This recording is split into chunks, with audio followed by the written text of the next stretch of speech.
Paragraf 139 bytov, 1. Ak bolo jedným konaním spáchaných viacero porušení povinností podľa paragraf 6, výška pokuty sa určí podľa najprísnejšie postihnuteľného porušenia povinnosti. 2.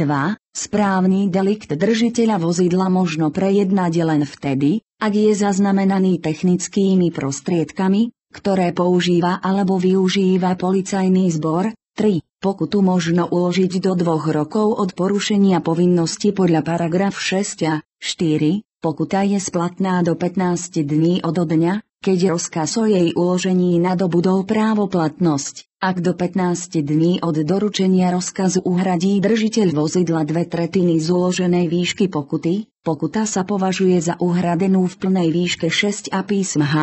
Orgán policajného zboru 6 a písmy, orgán policajného zboru 5. Pokuta podľa odseku 4 a 3 vykonania podľa platby na bankový účet 6. Výnos pokút je príjmom štátneho rozpočtu,